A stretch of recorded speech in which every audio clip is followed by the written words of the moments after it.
तो हम पहले बात करते हैं रेबीज़ के बारे में। यहाँ पे 3 कैटेगरीज होती है। पहली कैटेगरी जिसके अंदर कोई एक्सपोजर नहीं हुआ है या फिर आपकी स्किन इंटैक्ट है क्योंकि कुत्ते ने आपको सिर्फ लिक किया है बस। कैटेगरी टू,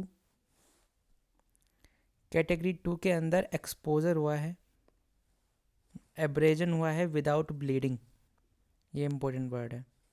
कैटेगरी थ्री होती है जिसके अंदर सीवियर एक्सपोजर होता है, मतलब इंट्राडर्मल बाइट्स है या स्क्रैचेस है। तो इस तरीके से कैटेगरी वन, कैटेगरी टू और कैटेगरी थ्री होती है। फिर हम देखते हैं कि जो पर्सन है वो इम्यूनाइज्ड है या फिर नहीं है, नॉन इम्यूनाइज्ड है या फिर प्रीवियसली इम्यूनाइज्ड है। हो सकता है उसने प्री एक्सपोजर प्रोफिलैक्सिस ले रखा हो तो वो प्रीवियसली इम्यूनाइज्ड हो गया ऑटोमेटिकली। तो कैटेगरी वन के अंदर हम करते हैं सिर्फ वुंड वॉशिंग। वुंड वॉशिंग तो हर कैटेगरी के अंदर करते हैं, कहीं पे भी। कैटेगरी टू के अंदर पोस्ट एक्सपोजर प्रोफिलैक्सिस मतलब वैक्सीन देते हैं, और कैटेगरी थ्री के अंदर post exposure prophylaxis plus rabies immunoglobulin भी देते हैं। ठीक है। अब मान लो किसी कोई प्रीवियसली इम्यूनाइज्ड है तो यहाँ पे दो कैटेगरीज होती है, कैटेगरी वन और कैटेगरी टू और थ्री। कैटेगरी वन के अंदर वुंड वॉशिंग होगी, और कैटेगरी टू और थ्री जो कि प्रीवियसली इम्यूनाइज्ड है वहाँ पे बूस्टर देंगे, बूस्टर मतलब वही वैक्सीन देंगे। इसमें कोई रेबीज़ इम्यूनोग्लोबिन नहीं देंगे, ये इंपॉर्टेंट बात है यहाँ पे।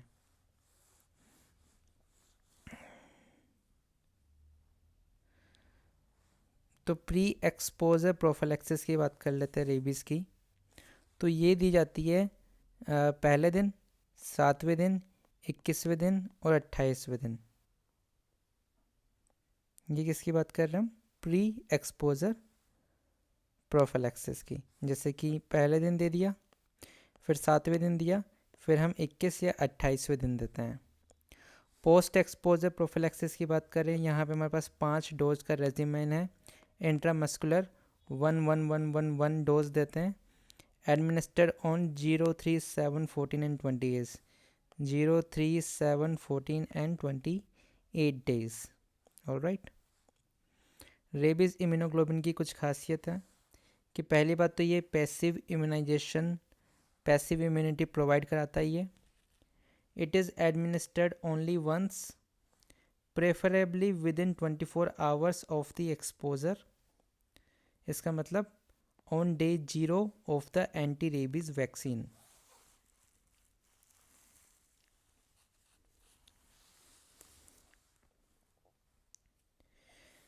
If rabies immunoglobulin was not given with the ARV first dose, it can be given up to the 7 days after the first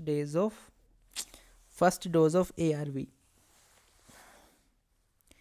It is not given after 7 days of receiving first dose of ARV anti-rabies vaccine. The dose is 20 international unit per kg body weight for human rabies immunoglobulin. For equine rabies immunoglobulin, the dose is 40 international unit per kg body weight. Rabies immunoglobulin dose should be given as close as possible to the wound. If it is likely that there are additional small wounds, the remaining rabies immunoglobulin should be given intramuscularly as close as possible to the site of wound or exposure. So this is all about rabies. अब हम बात करते हैं tetanus की। ये तो बहुत ही simple है। सबसे पहले बात कर लेते हैं प्रेग्नेंट वुमेन के अंदर। तो बूस्टर दिए जाते हैं TD1 और TD2।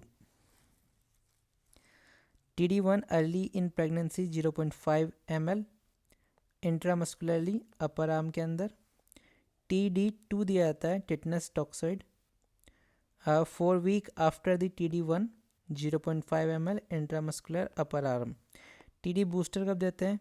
If received 2 TD dose in a pregnancy within the last 3 years, so 0.5 ml IM और अपर आर्म। अब हम बात करते हैं post exposure prophylaxis for tetanus. इसके अंदर 4 कैटेगरी होती है, category A, category B, category C, category D. Category A किसके अंदर आता है? फुल इम्यूनाइजेशन और booster dose within past 5 years. Category B full immunization, booster dose, इसमें कहा विद इन 5 ईयर्स है ना, तो more than 5 year but less than 10 years. Category C full immunization more than 10 year ago.